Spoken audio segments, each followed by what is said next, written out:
As you do this weather mapping activity, you're going to want to have your combination notes that you took in the previous lesson. You're going to want to have those next to you so that way you can do this as you go along.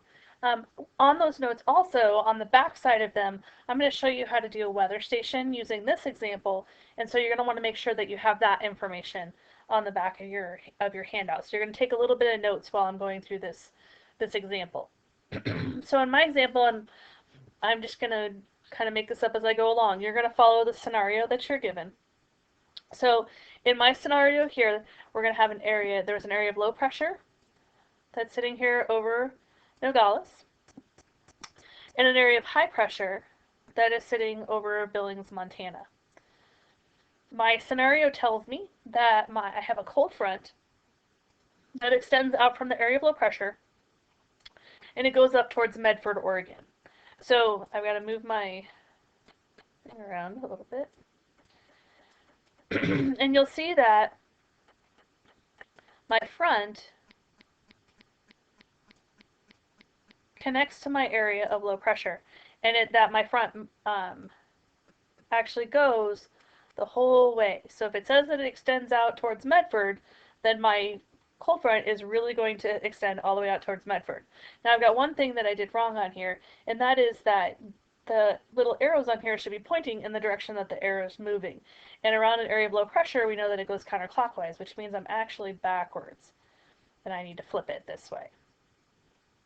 So now I have my correctly drawn cold front going from my area of low pressure, going up towards Medford, Oregon.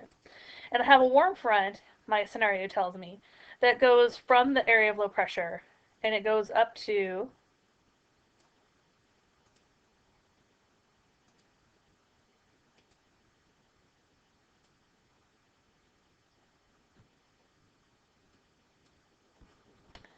So my scenario tells me that I have a warm front that's going from the area of low pressure and that it goes up towards Colorado Springs.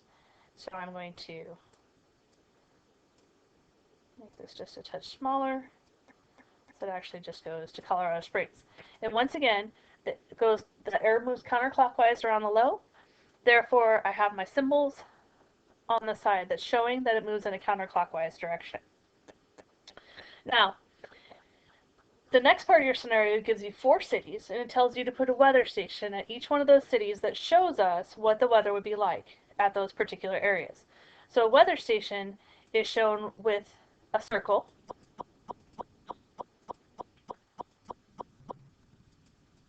And so in this case, I have a weather station that is at Reno, Nevada. I have a weather station that's in Helena, Montana.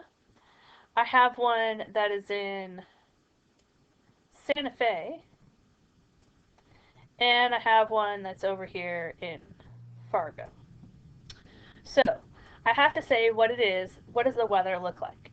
Now the first thing we need to know about weather stations is that this circle here tells us what the sky looks like. So if the circle is open, then it means it's sunny. Okay, because it's open, there's no cloud cover. If it's a little bit cloudy, then if it's partly cloudy, then I would color in half of my circle. And if it's completely cloudy, then it would be all colored in. So this is going to tell me what my cloud cover looks like. So then we're going to put in our cloud cover. So behind the warm front, it's going to be partly cloudy. So I've got it filled in partly cloudy here. Behind the cold front, it's going to be all the way cloudy. So I would fill in my entire circle there. And around my areas of high pressure, it's going to be clear skies. And so I will have it clear skies there. So that's one part of our weather station, is what does the cloud cover look like. The second part is about what is there precipitation that's going in that area. So we know that around areas of high pressure there's no precipitation. We learned that there's no clouds, so obviously there can't be. Over here next to our cold front, we will have precipitation. And then we show that with this little dot. So we put a dot next to our station, and that tells us that we have some precipitation that's going on.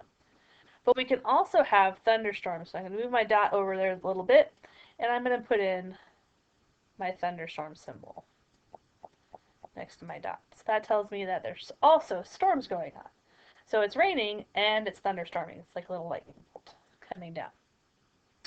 Now, over here, we might have some rain still going on here. So we'll put one of those over here too. We'll give ourselves a little dot because we could have some rain going on there. It's not going to be heavy rain like it is over here. It's not going to be thunderstorms, but we could have some light rain that's going on in this area. So now we need to look at wind direction. So sometimes this can be a little bit challenging, figuring out where to put the staff. And one of the ways that I found that helps people figure it out is I'm going to put this up here. I'll have a different one. And if this is around an area that's of high pressure,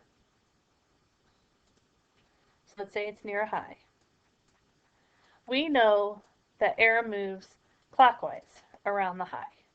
So it's moving this way around the high. Sometimes it helps to lightly draw in that arrow with your pencil. It might help you. So as I put in my staff, I always want to know where is the wind blowing from to where it's blowing to. So let's say that I want to know what the wind is going to be like here in Winnipeg. And here's my area of high pressure. And so what I'm going to do is I'm actually going to make my circle a little bit bigger so that my circle goes through Winnipeg. Like that. And here's my direction that my wind is going.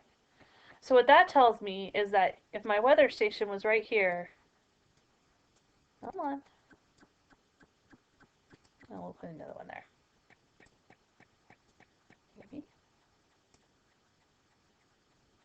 Sorry, I got my technical difficulties figured out. Okay, so I changed my circle to yellow just so it's a little bit easier to see what I'm doing. Because we want to, once again, we're looking at where is the air moving from to where the air is moving to. And if the air around a high moves this direction, it's moving clockwise around it, then when I have my staff and I'm putting it on there, I want to show the direction that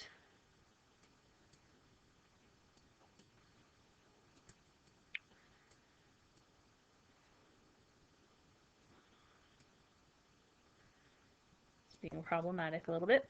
I want to show where it's moving from to where it's moving to. Now your staff doesn't have to be quite this long. I'm just doing this so that it's easier to see. So this tells me that the wind is coming from the southeast because it's coming from the southeast to the southwest. And so it's blowing this direction into Winnipeg, Manitoba. So as far as as your weather station is concerned, that's all you need to show me. There are times when you would show like flags and things like that on there that say like what the wind speed is, but I don't expect you to tell me what wind speeds are. So for example, here around the area of low pressure, we know that the air moves in a clockwise manner or counterclockwise manner. We know that Carson City is under the influence of the low because the front is here. If the front wasn't there, then we could say, well, we don't really know if it's under the influence of the low pressure. But Carson City and Santa Fe over here are both under the influence of this area of low pressure. And so our winds are now moving the opposite direction. They're moving around this way, so they're moving counterclockwise. So now as I have my staff, because the wind is coming this direction,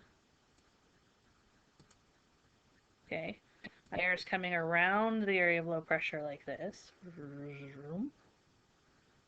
and it's going that way, okay? So now my staff here, okay, for Santa Fe, the air is moving from the south, okay? So my staff points to the south. When I get up here to Carson City, now the air is coming from this direction, so it's coming from almost due east. So now as I put my staff in here,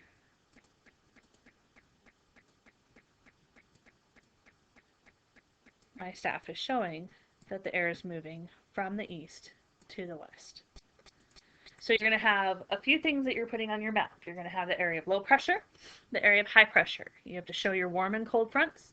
They do have to be in color, and they have to be in the correct colors. Cold fronts are in blue, warm fronts are in red. The symbols need to be correct.